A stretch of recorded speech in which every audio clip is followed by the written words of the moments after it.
What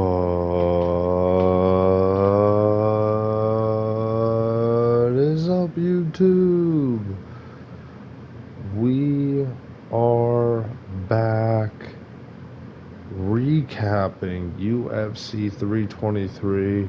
Technically, last pay-per-view ever of all time. I doubt that rule sticks.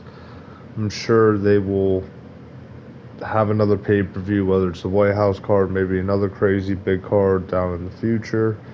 Um, but technically last pay-per-view ever, at least for the ESPN deal. That is confirmed, obviously.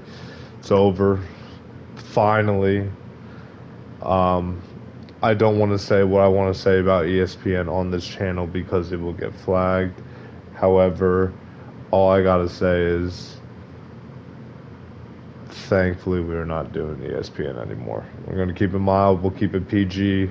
We'll see. Crazy card. 14 fights on it, and it is one of those cards. And from what I remember, there's only one or two other cards that I think were as good as this card. Not in terms of who I had bets and winnings or whatever, like not in terms of that, but in terms of quality of the card. Every single fight either ended in a finish or was actually a decent scrap. Um, but yeah, we're gonna break it down in the recap, and we're starting with the first fight. We got Myron Santos defeating Mohamed Naimov by third round KO. Naimov kind of looked slower, just looked a little weaker. I mean, you can obviously say Myron Santos had the 3 pound weight advantage. Maybe that might have helped. Who knows? Um, yeah, Santos just looked like a better fighter though overall. It kind of made me think that whether he would have made the weight or not, he would have won. Um, just like cleaner striking. Uh, he was uh, he was there. You know what I mean? So yeah, good for Myron Santos. Um, yeah, actually, I'm not gonna match up these guys, but yeah, I mean, great one first. I mean, he probably deserves guy right outside top 15 at this point. Who that is, I don't know. Ige, Giga.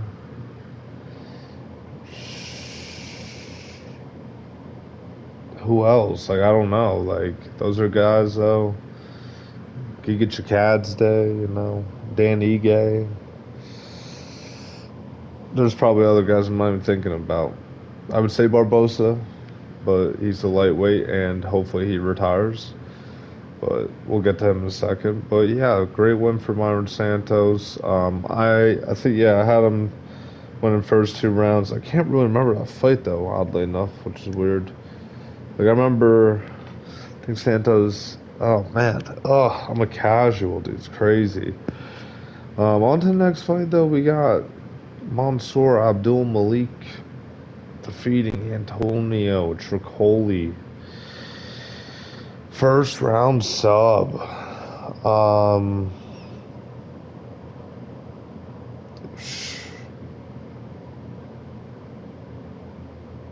I have first round KO. This gave me uh, Yakiya vibes again, where I thought that was lock of the card, arguably first round KO from Abdul Malik. I don't think he was my lock of the card, but he was a contender from what I remember when I was trying to debate who was lock of the week. But he had him rocked, and he shot a takedown, got the sub. All my money was on either him KO or him sub or him first round KO, and he subs him. So lost everything there. Even though I technically got the Abdul Malik first round thing right, I just got the way he would finish it wrong, and that's where I put all my money into. So didn't really feel like a win, but it was. But he's a prospect at middleweight. He is a guy to watch out for. Middleweight kind of has some of these guys, man, that are coming up and they're massive and they could be problems. I don't think Yakiaev's middleweight. He might be light heavyweight, so I'm wrong division. But You got Ateba Gaudier, you got Abdul Malik. There's other guys I'm not thinking of. Oh, I'm a casual, dude. There's other guys. There are guys. There's more guys other than those two, but these are just some of the guys that I can think of at the moment. Um, as prospects, that middleweight's got to watch out for. But Tricoli should be cut. He's pretty bad, but nothing to take away from Abdul Malik's great performance. So shout out to him. On to the next fight, we got Ewo versus Ebo. Insane fight. Um,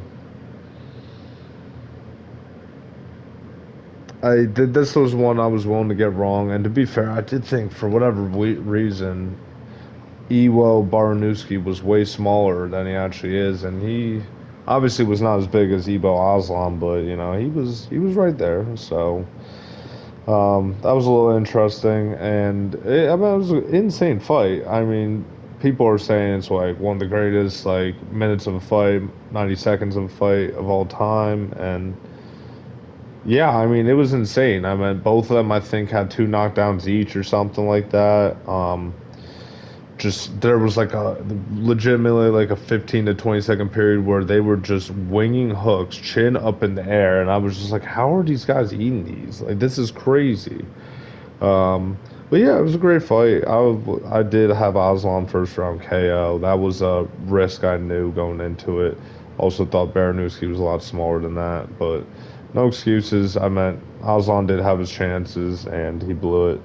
Um, Saw some people were suggesting he should get cut. I don't think Aslan should get cut. I think he's pretty young too. Actually, he might not be. Let me look. I can look. I don't care.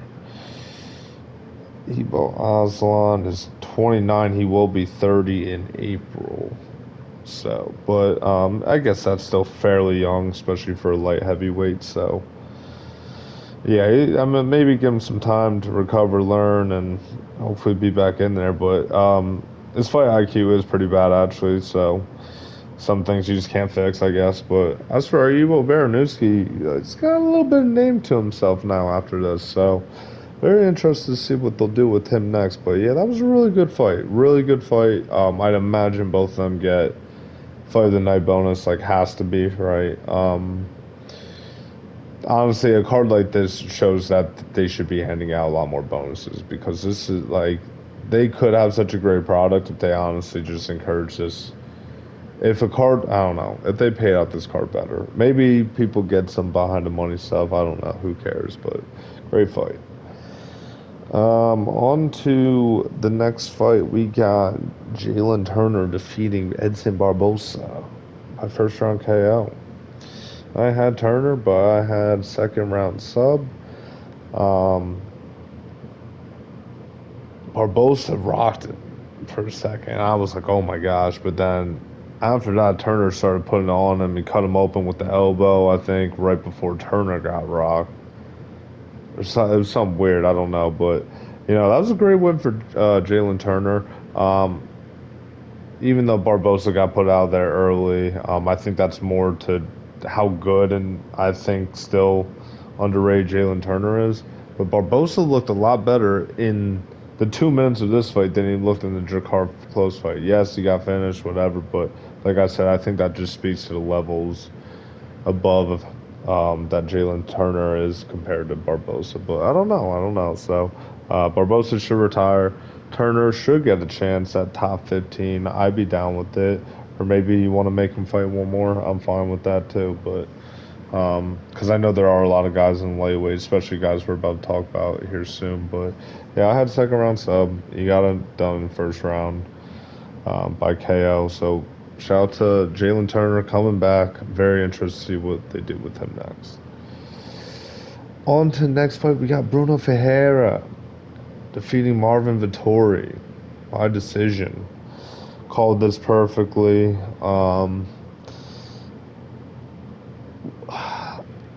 It's so weird. I did actually kind of call this perfectly.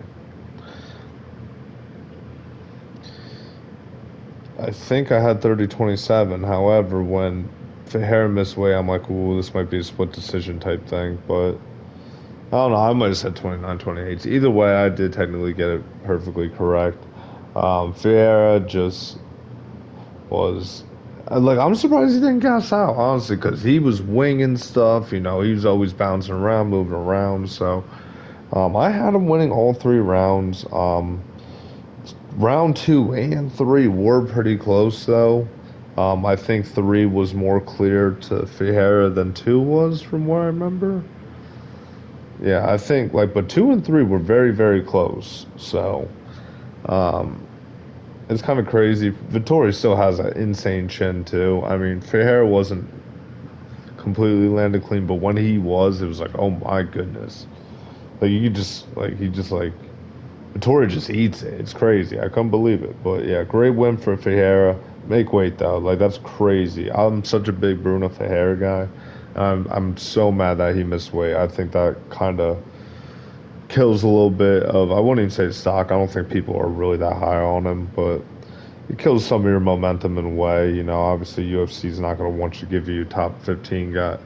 Wait, oh no, Vittori is 15, isn't he? He is top 15. Well, I don't know. They might make him fight below though. They might make Fairhair fight below after this. I don't know. We'll see. It wasn't like the most entertaining fight where you can really build something off of that. But I mean, it is a good win. But it's just the performance wasn't that crazy. I guess. But yeah, I mean, who knows? On to the next fight. We got Faris Ziam defeating Nazim Sadikov by second round KO. I had Ziam by decision. I thought this fight was gonna be closer though, dude. Sadikov was just getting mauled. Ziam is so legit. His second run in the UFC is legit. He is one of the guys, bro. Watch out for this guy. He might actually be a problem. ZM is one of the reasons I'm actually kind of excited for lightweight again. It wasn't Mauricio Hoofy. It's guys like ZM. ZM, Chris Duncan, kind of Chris Duncan, not really. Um, Trying to think. I can't even name anyone else now. There's more. There's more. Trust me, bro. Yeah, Manuel Torres kind of guy, still that guy. I don't know, but yeah, I think overall ZM is he, he's he's gonna be a problem. He's gonna be a problem. But yeah, he got done in the second round towards the very end with the elbows. It was off the break or something like that. But Sadikov just couldn't touch him, man. It was kind of crazy. And oh, I think Zam controlled him on the ground most of the first round, and then second round was just kind of got some control again. And then yeah, it was just that was that. But yeah, either way, it is what it is. You know what I mean? And I had ZM winning the first round, obviously. On to the next fight, we got Macy Barber defeating Karine Silva by decision. Perfectly predicted this. However, I did think it was going to be closer. There is a round that's kind of a swing round here, but I did have all three to Macy Barber. It was either the first or the third. It was pretty close. I can't remember. Might have been the first. I don't know, but yeah, I did have all three to Macy Barber, and yeah, she got it done. 3-0, in my opinion. Sweet, but it was the fight was kind of close. She did have a good moment of nasty ground and pound. I think it was elbows from top, but Karine Silva had the illegal kick, and this is one of, I mean, Mark Smith, I don't think, I mean, none of the refs are actually good, in my opinion. I think they're all pretty bad in their own regard. I can, if I really wanted to, I could probably pick fights for each ref where I'm oh, you're pretty bad, and I'll never trust you. But Mark Smith had an exceptionally bad moment there where, I the fact that I got to even defend Macy Barber is crazy. This girl is just not my favorite by any means, but I have to defend her because Mark Smith saying that that illegal up kick was glancing when you are right there and you see how illegal that was. That was so illegal. I couldn't believe it. I couldn't believe what I was watching. It was crazy. However, great win for Macy Barber. She's saying she wants to fight Grasso, I think, in a rematch. Apparently, they might have fought before, or she wants a title shot. You're not getting a title shot. I'm sorry. I don't care. You're not getting a title shot. If they give you a title shot over the winner of Natalia Silva versus Rose, which Natalia Silva didn't even need to take, which she didn't even need to take, but she took it. I'm done. I don't want to see it. I don't want to see Macy Barber versus Shevchenko. I think that is a horrible matchup for Macy Barber. I think Macy Barber has a better chance at beating Natalia Silva, and I think Natalia Silva is the best female fighter on the roster right now. Over Shevchenko, over Whaley, I think Natalia Silva is the best. And I think Barber would be a better matchup for Silva than Barber would be for Shevchenko. I do not want to see that. It also doesn't make any sense. You even have Blanche Magomedov that arguably deserves it more. Who did she just beat? Tracy Cortez. That's not the greatest win, but she's on a win streak. Macy Barber is too, but they're not like the greatest performance. This is one of her best performances. I'm not gonna lie, it really was. But she does not deserve the title. I'm down with the Grasso and her for next. Um, if she wins that, I'm fine with them giving her a title shot. I'm fine with that. That's top five. That's former title opponent. That's why Natalia Silva should be fighting Shevchenko next. Unless Shevchenko's just going to take a year off just because, which is stupid. But Barbara Grasso next. If Barbara wins, I'm down with her getting the title shot. If Grasso wins, no, you got to get like another like two. Even if Shevchenko retires, like Grasso's what on like a 3 fight winless streak because like you have the draw and then 2 losses, I think. So I'm not, yeah, I don't know. I mean, I'm not getting women's flyweight got me all types of messed up right now with how they're doing it, and I respect Natalia Silva, but like you shouldn't have. You should have just destroyed Shevchenko because now you got to go up against Rose, and if Rose is motivated and finds a way to beat you, Natalia Silva, I will cry. I will cry forever. I just cannot. Great win for Barber. On to the next fight. We got Chris Duncan defeating Terrence McKinney. First round sub. I had Duncan KO first round.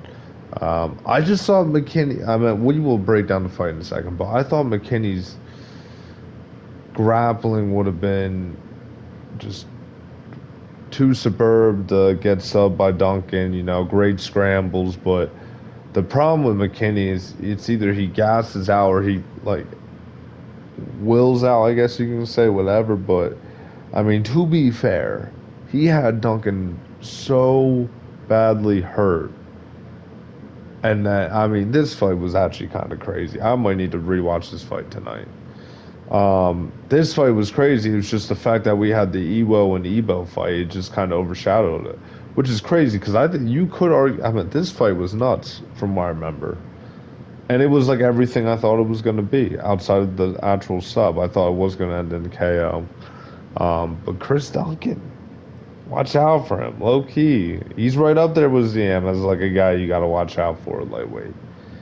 You have to. I don't think this was the cleanest performance, but he did survive a McKinney onslaught and rallied and still got the finish in the first round on a crazy win streak.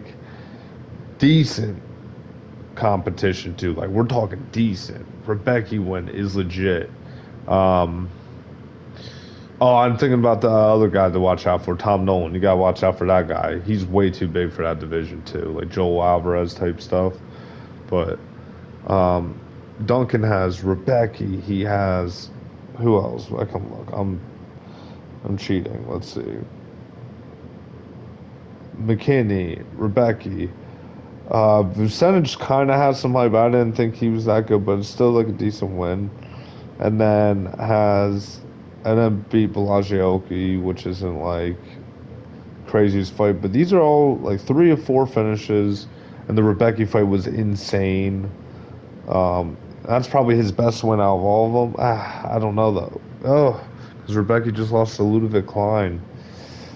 I don't know, but yeah, great fight for the guys. That was awesome. So yeah, on to the next fight. We got Manuel Loco Torres defeating Grant Dawson by first round KO. This was the fear. This was why I kind of thought this fight was 50-50. Or at least I kind of lean 50-50. I mean, Dawson just, the way he was winging in the overhand to, like, I don't know if it was to set up the takedowns or if it was like some sort of feint. I don't know. But he was just leaving himself wide open. And like once I saw him wing that same thing like almost 3 or 4 times in a row, I was like, oh, he's about to get KO'd. Like there's no way Torres doesn't pick up on how to adjust to that. And that he did. I thought Dawson would be shooting early and often, and to be fair, I think he did shoot 2 takedowns. Oh, I might be tripping. I thought he shot a couple times. Maybe I'm tripping. But Torres defended. I could be wrong. Um, yeah, it was just this is what I thought. I thought it was gonna be Dawson decision, or I thought it was gonna be Torres KO. Honestly, looking back, I should have bet that. Wonder what that line would have been at. That might have been a high line now at the same time. So, yeah, I think overall, I'm trying to think. Oh man,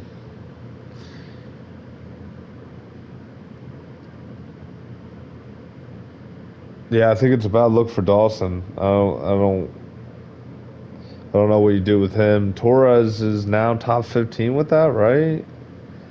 Is he not? Did they make the rankings? Let's look at the rankings. I haven't looked at the rankings in a couple weeks, few weeks.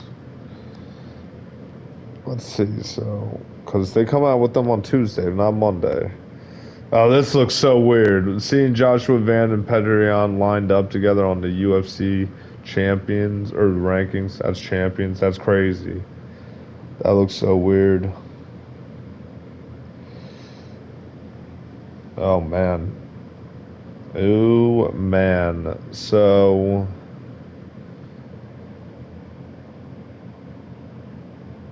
oh my gosh, they bumped up David Martinez to top 10. That's crazy. All right. Who was I even looking for? I was looking for lightweight. Let's see. So lightweight. Farzam gets in top 15. Loco Torres number 13. So Dawson's out. Benil's up 1. Benil's up to 11. Chandler's down to 12. And Hoofy stays at 14. Which I don't know why he gets a Fiziev matchup. Ridiculous. I hope Fiziev destroys him. But that is, yeah, absolutely criminal. Not really that I can really blame Huffy for that. Like, if they offered him that, then yeah, take that. But that's annoying. You just lost to number, like, at the time, 12 Saint Denis. But whatever. No big deal. Um, yeah, so great win for Torres. He's back. He's one of the best now. On to the main card. Jan Blachowicz versus Bogdan Guskov ends in a draw. I have Blachowicz decision. This was scored correctly, in my opinion. I really thought so. I had draw because I had Jan winning first round. I mean, he this is crazy. I low key have just just like in the past year, maybe 2 years, have learned to really respect Jan Blachowicz and how underrated he is, in my opinion, one of the most underrated UFC fighters of this generation. I don't know if I'll say all time, maybe, but he's one of them. I'm not saying the one, but you know, he just does the basics so well. He has some of the best leg kicks in UFC history. Not a lot of people talk about that. That's real. Some of the best leg kicks in UFC history. And he's just doing the leg kick, the jabs. It's all day. It's crazy. And then second round though, he gets rocked. I think it was an overhand, if I'm not mistaken, but it was a straight down the pipe. Sat down, bro. And Guzkov is on there. He's ground and pound, whatever. So with the knockdown and the ground and pound, I think that's a 10-8 Guzkov. He knocked him down and was on the ground with him at like the 4 minute mark left in like 4 minutes left in the second round. So I think that's a 10-8 Guzkov. And then third round, I mean, this is kind of where like even though I thought it was a pretty decent fight and both guys kind of showed some wrinkles to their game that it's either I wasn't expecting or I thought was impressive. This is where I kind of have to go after Guzkov. Did absolutely nothing in the third round. That's how he lost. If you would have done, I mean, I guess Jan did rock him in the end of the third round, but if he would have done like a little more, trying to think, like he just like kind of just like stood there, and even though he was blocking most of the shots that Jan was throwing, you can tell Jan was a little tired in there as well. Um, Jan just outvolumed him technically in the third round. Like nothing really happened from what I remember in that round outside of, I guess, like the late rocking or whatever. But I don't know. But yeah, so I gave Jan third round 28-28. That's how I had it. Um, and if you do have to pick a winner, you probably have to pick Jan. But either way, I mean, it is what it is. Um, Great fight for both. I don't say run it back.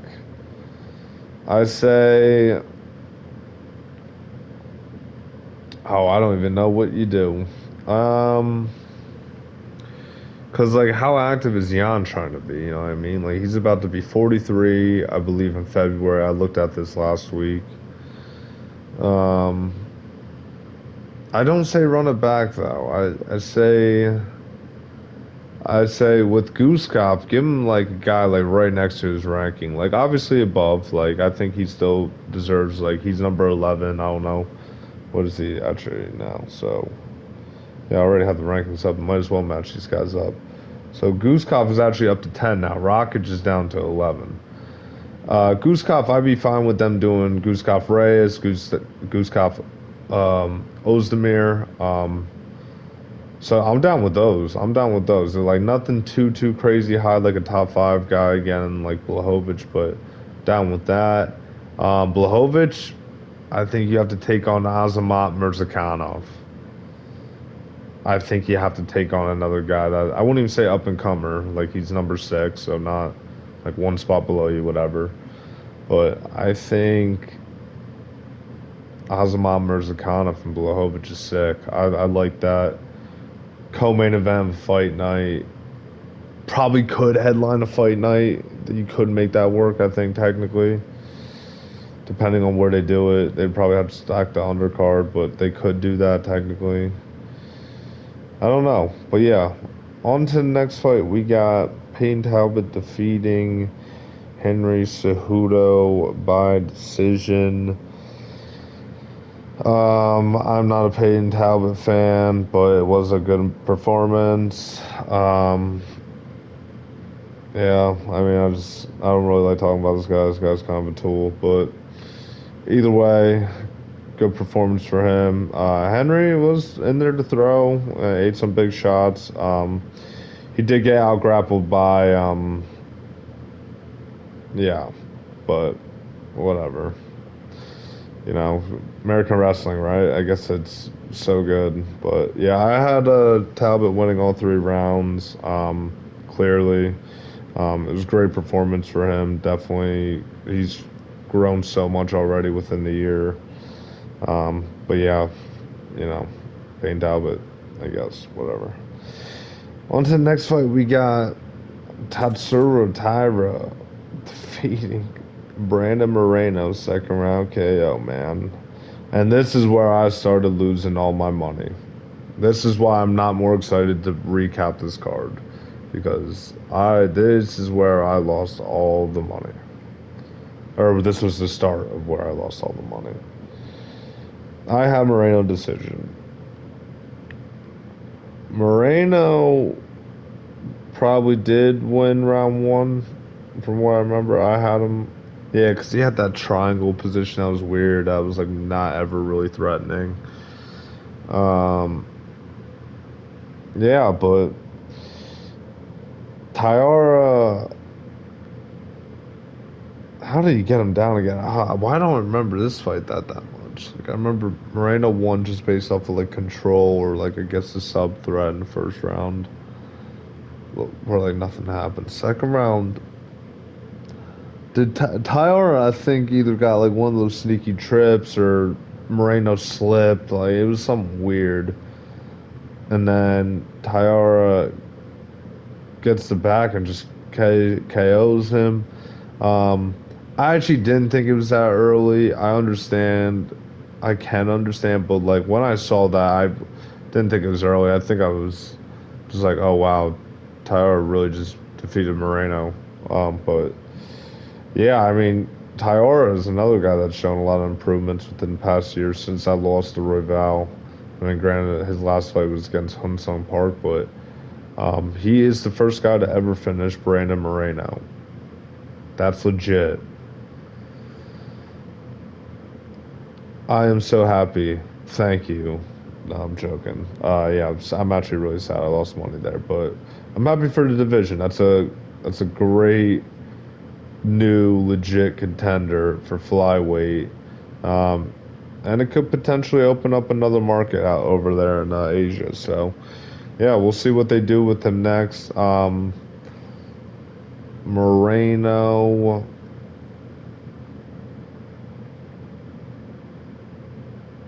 got demoted to 4.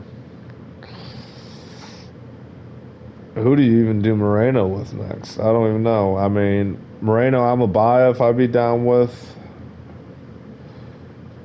Moreno Horiguchi, I'd be cool with. But I can also see Moreno taking a lot of time off after this one. I really can. Um, when was the last time Moreno fought anyway before this? Usyk, right? That was in March. Yeah, I don't know. Well, yeah, so he already took like 9 months off, or 7 months, or 8 months off, whatever. But because it was towards the end of March. But I don't know. We'll see what they do with them. We'll see how the division looks next time he comes in. But I'm a buy for Horiguchi. Just have him keep fighting these up and comers until he gets some wins, and he will.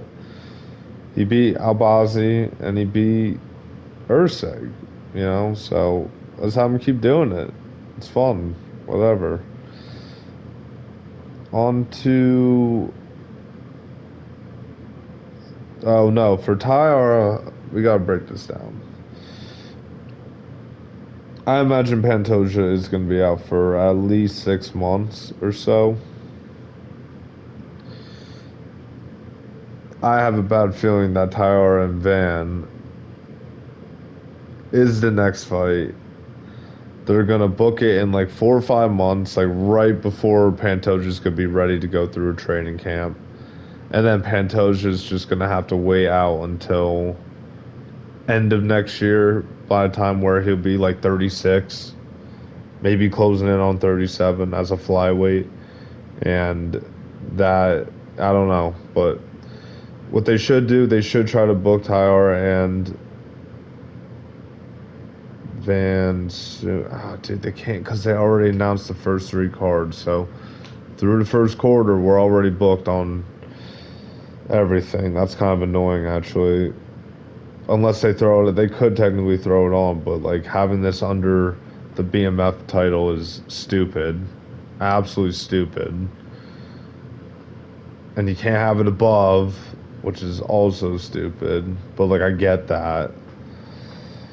Yeah, I don't know. I don't know when they do that. So yeah, I think my horrible nightmare might actually come true, where they really try to push this Tyra and Van fight first without any regard for Pantoja, but they don't do it soon enough, and then Pantoja just ends up waiting out for a whole year when he could have been ready to go early summer. That's why I think. Hopefully, I'm wrong. Hopefully we get Pantoja Van maybe like 4 months from now, if it's not that serious of an injury. But if it is, I mean, yeah, I mean, Pantoja. Who knows what Pantoja will look like for like when he comes back? But we'll see. We'll see. On to the next fight. Oh yeah, Joshua Van versus Alexander Pantoja. So we're basically breaking this down already a little bit. But essentially, what happened? Pantoja was bringing the fight. Like, absolutely showed no regard for him in the beginning, which is crazy because the whole week he was like, I take him seriously on the feet. I'm going to fight smart. And then people in his circle or around his circle were like, yeah, he's not striking with this guy. Psych. Yes, he was. He was trying to go at him. Threw the high kick, got caught, tried to, post, I guess they call it, whatever, and arm snapped. Um, Tough. I think a lot of people are like kind of antsy. Last few days are trying to see how long he's going to be out for. I think he was supposed to go to the doctor yesterday. However, haven't heard anything to my knowledge. Um, so we'll see. I mean, kind of already matched up these guys already with next opponent. It should be them again, but if it's going to take a while, Duvan, Tyler, a winner of that will face Pantoja whenever he's ready. Um, I just have a bad feeling that Van and Tyler are just like the type of guys that are going to be like, yeah, we'll talk in like 6 months. Like I don't know. I'm not saying they're going to be inactive, but I don't think they're like. Even though Van just did a 3 week turnaround against the number one guy, but I don't know. We'll see. We'll see what happens. I'm not, but yeah. And I do want to speak on the Van thing. A lot of people were mad about how Van reacts, and usually I am one of those people that gets mad about that type of stuff. But the way he was celebrating, I thought it was like a little weird, but like I wasn't that triggered by it because I think he kind of gave me more of like, oh my gosh, my family's set up for life. I just like I think it was more of just like, oh my gosh, I finally did it. I got here, even though he's only 24, but like still, it's like I think it was more of that. Like I don't know, and like. I get it though, because I would like to think if I was in his shoes, I wouldn't be celebrating like that. But I don't know his upbringing, Van. I don't know how big that was for him. I mean, well, it's big, but like, maybe all he was seeing was just gold, at that time. But who knows, man? I mean, I'm not really gonna follow him too much on that. Um, yeah, some people are really coming at him. If he was just like being disrespectful and everything, then yeah, obviously. But I didn't think it was that disrespectful compared to like other similar things. Like I think didn't Weidman like celebrate when Anderson broke his leg? Like I know, I don't know, Maybe I'm just saying. Yeah, I don't know, but it is what it is. Hopefully they run it back soon. That was actually the only fight that kind of ruined the whole card. Every other fight was decent. Even the Macy Barber one was like, okay, I had some moments, but um, yeah, this fight just it sucked that it ended like that, and gosh. But yeah, it is what it is. That's life. On to the main event. Petroyan defeats Merab by decision. Um, Merab decision. And It was Jan decision. This was one of the weirdest fights ever because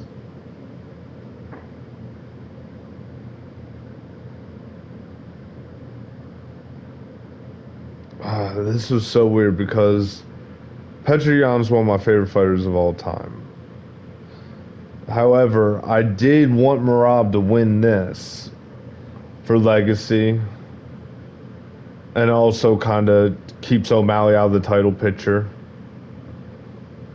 Now, and my fear is they aren't going to give him an immediate title shot. They will somehow find a way to justify O'Malley rematch or Umar fight. That was my other reason why I really wanted Merab to win. Hopefully it's trilogy. Probably in 6 months, I'd imagine, if they are going to go that route. Um, if not, though,